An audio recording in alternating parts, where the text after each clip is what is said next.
જય સ્વામિનારાયણ મિત્રો, સવારના બધાને મારા જય સ્વામિનારાયણ.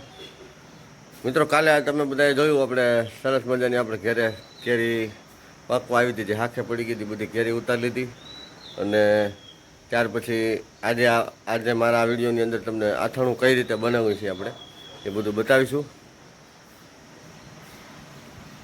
આપણે કેરી કાપી અને 2 થી 3 વાર પાણીમાં ધોઈ નાખ્યા છે, એટલે એકદમ આની ખટાશ થોડીક વહી જાય.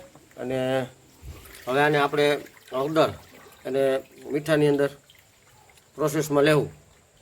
ત્યાર પછી 1 દિવસ આપણે આને તડકે સુકાવા દેવું.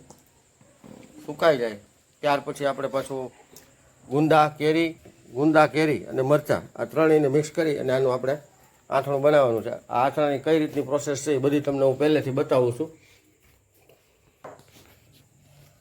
તો આપણે હવે આ પહેલી પ્રોસેસ, આ કટકા પલાળવાના છે કેરીના આપણે છે, એમાં આપણે હળદર નાખી છે. હળદર આપણે આ બજારમાં તૈયાર મળે એ નથી, આપણે ઘરે દળેલી છે એ જ હળદર વાપરવાની છે, જેથી 1 વર્ષ સુધી આપણે આથણાને સ્ટોર કરી તો બગડે નહીં એ માટે. કારણ કે આથણું એવી વસ્તુ છે પહેલેથી જે પ્રોસેસ કરી હોય. હવે આની ઉપર આપણે ટાટાનું નિમક નાખ્યું છે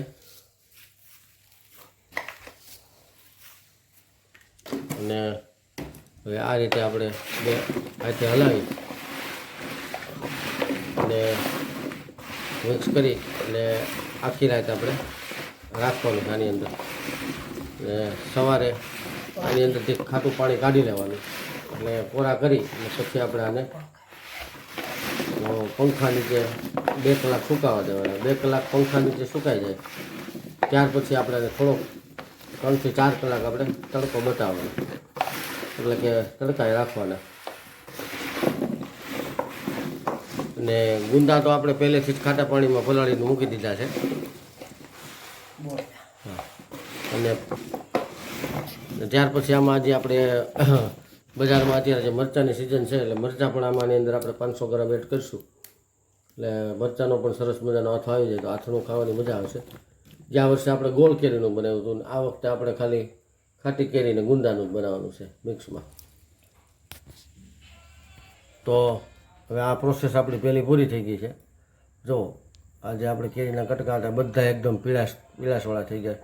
એકદમ થોડીક હળદર નાખી તો પણ પીળા થઈ ગયા, કારણ કે હળદર આપણે ઘરે દળાવેલી છે એટલા માટે. અને હવે આપણે આને આખી રાત મૂકી દેવું. મિત્રો, આપણું આથાણું બનાવી છીએ તમને આપણે મારા વ્લોગની અંદર બતાવું છું. તમને સારું લાગે તો લાઈક કરજો, શેર કરજો, સબસ્ક્રાઈબ કરજો. અને જ્યાં જ્યાં જરૂર પડે ત્યાં તમે કોમેન્ટ તો કરતા રહેજો, એટલે મને ખ્યાલ આવે મારે શું શું નવું બતાવવાનું, નવું કરવાનું. એટલે કોમેન્ટ આવે જ છે, પણ કોમેન્ટ કરતા પણ રહેજો. તો હવે આ આપણે રાત પૂરતું મૂકી દઈ. બરાબર, બધું કમ્પ્લીટ થઈ ગયું છે. મીઠું, હળદર બધું કમ્પ્લીટ થઈ ગયું છે. હવે રાત પૂરતું મૂકી દઈને સવારે આપણે આનું અંદરથી ખાટું પાણી કાઢી અને ત્યાર પછી 3 કલાક 2 કલાક પંખે રાખશું અને ત્યાર પછી 3-4 કલાક જેવું તડકે રાખશું. અને રાત્રે પછી પાછું આને આપણે પ્રોસેસમાં લેવું, જે આપણે બોરો છે એ ચડાવવાનો, તેલ નાખવાનું, આ બધું સાંજે કમ્પ્લીટ કરશું.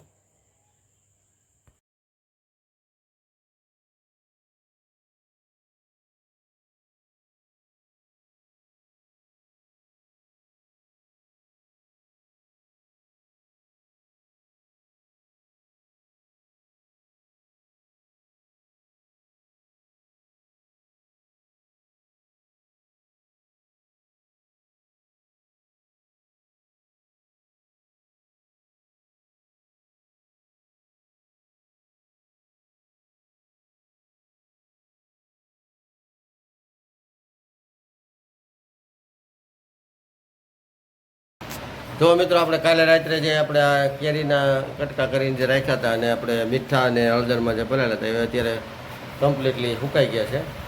તો એને આપણે તપેલાની અંદર લઈ લીધા છે અને એની અંદર આપણે ગુંદા જે પલાળ્યા હતા એ ગુંદા પણ સરસ મજાના થઈ ગયા છે, એકદમ સોતા. એટલે કેરી ગુંદાનું અથાણું છે. અને આપણે આ તૈયાર મસાલો લીધો છે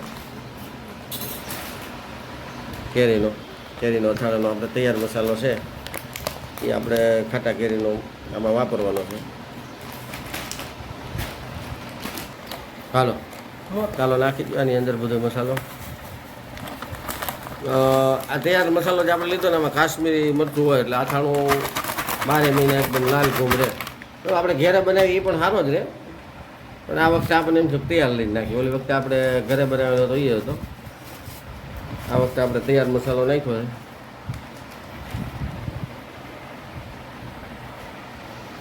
હવે એમાં આપણે આ તેલ 2 કલાક પહેલાં ગરમ કરેલું છે, ઠરી ગયું છે ને આપણે આ સિંગ તેલ ગરમ થઈ ગયું છે આપણું કમ્પ્લીટ. આપણે આમ તો ગમે એ તેલ હાલે, પણ અથાણામાં આપણે સિંગ તેલ વાપરીએ છીએ.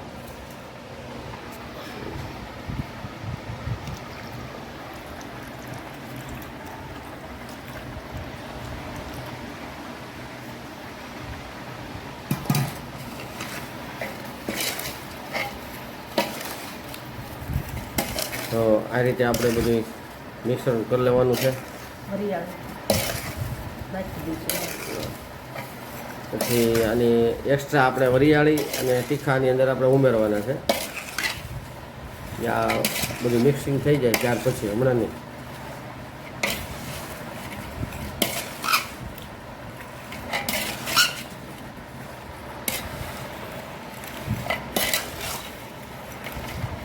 જો મોટામાં મિક્સ થાય છે ને તાજા મોઢામાં પાણી આવે.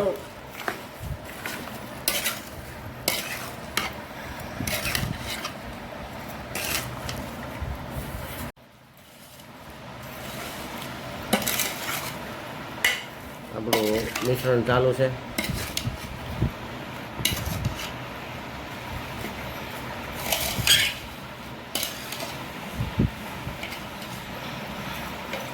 પછી આમાં આપણે થોડુંક તેલ ઉમેરશું, મસાલો ઉમેરશું, ત્યાર પછી વરિયાળી, તીખા આ બધું રાખશું. અને એક દિવસ હજી આપણે આ તપેલાની અંદર રાખશું. અને આપણે હજી મરચાં પણ આથેલા છે, મરચાં પણ આપણે કાલ નાખીશું, આજે નહીં.